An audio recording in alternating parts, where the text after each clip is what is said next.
Yes, देखिए कितना simple question है सिंपल इंटरेस्ट का आपके पास में।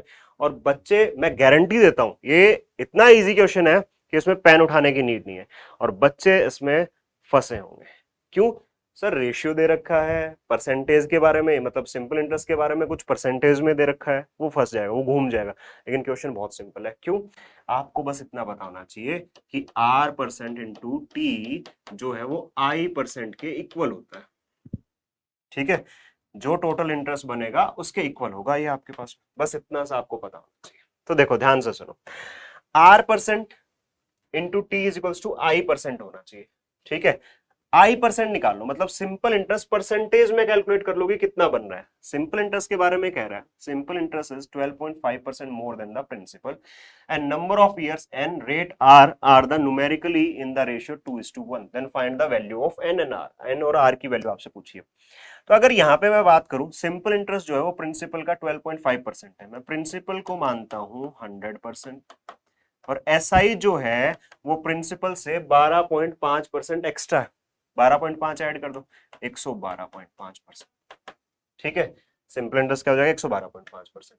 आपको इसके बाद इस क्वेश्चन में कुछ नहीं देखना, आपको ऑप्शन पे आ जाना है। देखो ऑप्शन क्या कह रहे हैं, N20 R 10%, N14 R 7%, 12 6%, 15 7.5%।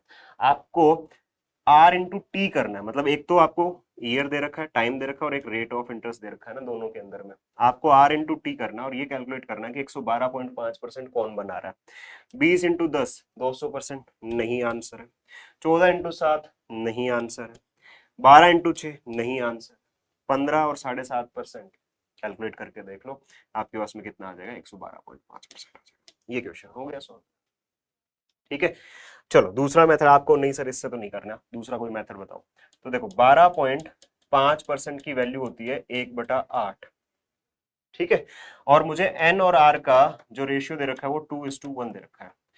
अब देखो ध्यान से सुनो, मैं डिनोमिनेटर की वैल्यू को ओरिजिनल वैल्यू मानता हूं, और जब मैं बात करता हूं एसआई और सीआई की, तो मैं इसको प्रिंसिपल मान के चलता हूं कि प्रिंसिपल 8 रुपए है, प्रिंसिपल 8 रुपए है, तो सिंपल इंटरेस्ट कितना हो जाएगा? 8 पे 12.5% का ब्याज, मतलब 1 का ब्याज कितना हो जाएगा?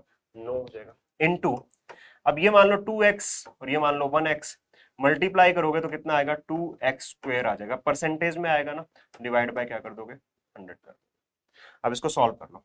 ठीक है, तो ये 8 दूनी 16, 9, अच्छा ये 100 तो इधर चला जाएगा, तो ये 900 हो जाएगा, और ये 8 दूनी 16 यहाँ पे आ जाएगा आपके पास में, और किसके बराबर आ जाएगा? x² के बराबर आ जाएगा। यहाँ से x की वैल्यू फाइंड कर लो, मतलब इसका रूट कर दो आपके पास में। जैसे ही रूट करोगे तो ये 30 और ये कितना आ जाएगा आपके उसमें? 4 आ जाएगा। आगे अगर इसको सॉल्व करोगे और भी कैंसिल होगा तो ये 15/2 बनेगा। x की वैल्यू आ गई मेरे पास में 15/2, पुट कर दो, n और r की वैल्यू आ जाएगी, तो 2 इंटू 15/2, ये कितना आएगा? 15, तो n की वैल्यू 15 आ रही है।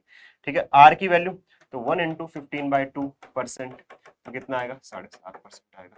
ये मेरा इसका आंसर हो जाएगा। बट मुझे, अगर आपको ये कॉन्सेप्ट समझ में आता है ना, तो इस क्वेश्चन का आंसर आप बताओ कितने टाइम में दे सकते हो। मुझे नहीं लगता कि 5 सेकंड से ज्यादा टाइम लगने वाला था, मतलब आपको क्वेश्चन पढ़ने में जो टाइम लग रहा है वो लग रहा है, उसके बाद इस क्वेश्चन में टाइम नहीं लगना चाहिए था। ऑप्शन देखने थे और आंसर बता देना। क्लियर है? इतना समझ में आया सबको? नेक्स्ट आगे बढ़ते हैं। आपको हर एक क्वेश्चन के ऐसे ही सॉल्यूशन में आपको बताऊंगा, और आपको ये कॉन्सेप्ट जाके और दूसरे क्वेश्चन में यूज करना, और पक्का कंफर्म होंगे, ये ध्यान रखना आपके पास में। ठीक है, ओके।